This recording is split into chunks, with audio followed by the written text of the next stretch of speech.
जी बच्चों, तो हमने एक फाइनल टाइम का एक इक्वेशन निकाल लिया है। इसको हम कहते हैं इक्वेशन ऑफ टाइम डायलेशन।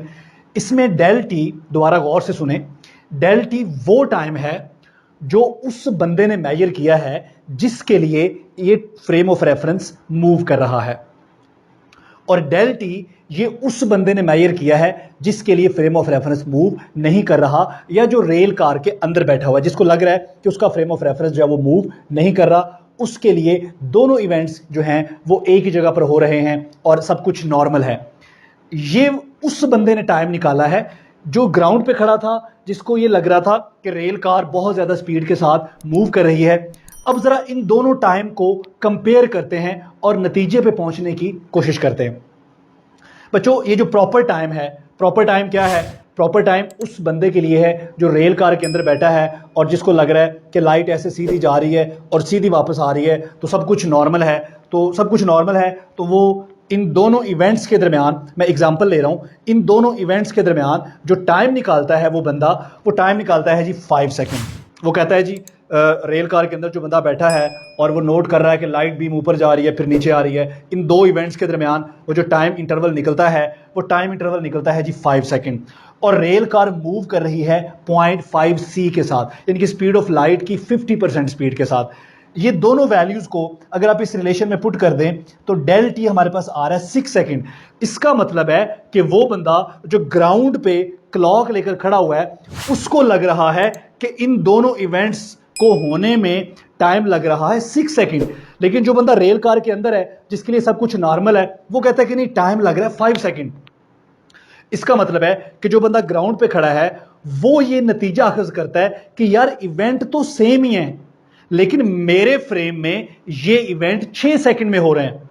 वही इवेंट उस बंदे के फ्रेम में जो मूव कर रहा है, उस बंदे के फ्रेम में वही दो इवेंट के दरमियान टाइम इंटरवल 5 सेकंड है। तो वो ये नतीजा निकालता है कि उसके लिए टाइम क्या हो गया है, स्लो हो गया है।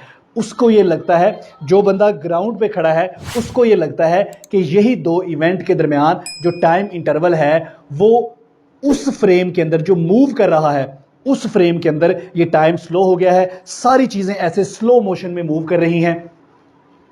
तो बच्चों, अब सवाल यह है कि क्या ये टाइम डायलेशन उस बंदे के लिए भी हुई है जो उस रेल कार के अंदर क्लॉक लेके मूव कर रहा है? नहीं, उसके लिए सारा कुछ नॉर्मल है, उसे कुछ भी फील नहीं हो रहा। लेकिन ये टाइम डायलेशन किसकी मेजरमेंट के मुताबिक हुई है? ये टाइम डायलेशन उसकी मेजरमेंट के मुताबिक हुई है जो ग्राउंड पे खड़ा हुआ इन इवेंट्स को देख रहा है। ये टाइम डायलेशन हुई किसके फ्रेम में है? जो फ्रेम मूव कर रहा है। और हुई किसके लिए है? जो ग्राउंड पे खड़ा उसको मेजर कर रहा है। तो इसका मतलब है कि जो मूविंग फ्रेम में है उसके लिए तो सब कुछ नॉर्मल है, लेकिन जो बंदा ग्राउंड पे खड़ा हुआ इसको देख रहा है, मूव करती हुई चीज को देख रहा है, वो ये नतीजा अखज करता है कि जब भी कोई फ्रेम ऑफ रेफरेंस बहुत ज्यादा स्पीड से मूव करेगा तो उस फ्रेम ऑफ रेफरेंस में जो टाइम इंटरवल है वो स्लो हो जाएगा। और ये स्लो उस मूविंग फ्रेम के अंदर होगा, और होगा किसके लिए? जो रेस्ट पे खड़ा हुआ इसको मेजर कर रहा होगा, यानी कि जो मूव कर रहा होगा या जो उस फ्रेम के अंदर होगा उसके लिए सब कुछ नॉर्मल होगा। इसका मतलब है कि हमारा ये वाला ऑब्जर्वर जो इस रेल कार के अंदर था और रेल कार मूव कर रही है, ठीक है, इस बंदे के लिए सब कुछ नॉर्मल है।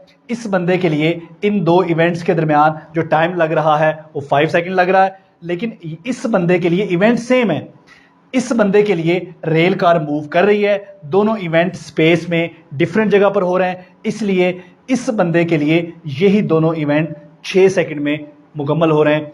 इस बंदे की मेजरमेंट के मुताबिक इन दो इंटरवल के दरमियान टाइम 6 सेकंड है, इसके मुताबिक 5 सेकंड है। जब एंड पे कंपैरिजन करेंगे तो ये बंदा ये नतीजा निकालेगा कि यार इवेंट तो सेम है, मैं मेजर करता हूं तो 6 सेकंड लग रहे हैं, वो बंदा करता है तो उसको 5 सेकंड लग रहे हैं। इसका मतलब है कि उसका क्लॉक क्या हो गया है? स्लो हो गया है।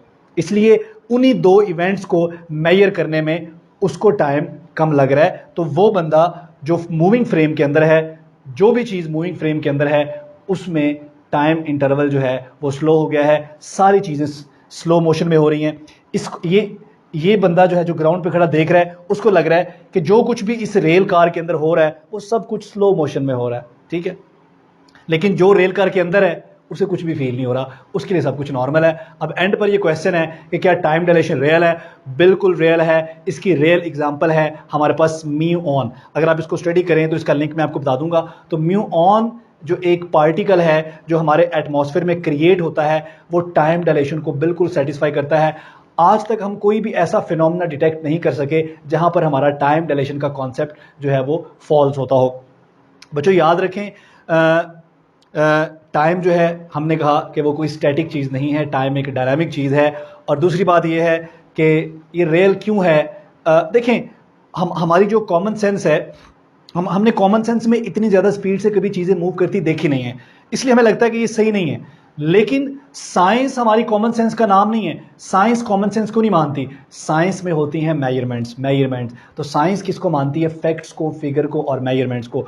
और ये बिल्कुल 100% एक्यूरेट है। तो इसके साथ ही हमारा लेक्चर कंप्लीट हो गया। अगर आपको ये लेक्चर अच्छा लगा हो तो आप इसे ज़रूर शेयर कीजिएगा। अगर कोई क्वेश्चन हो तो कमेंट करके पूछिएगा। Thank you. अल्लाह हाफिज़।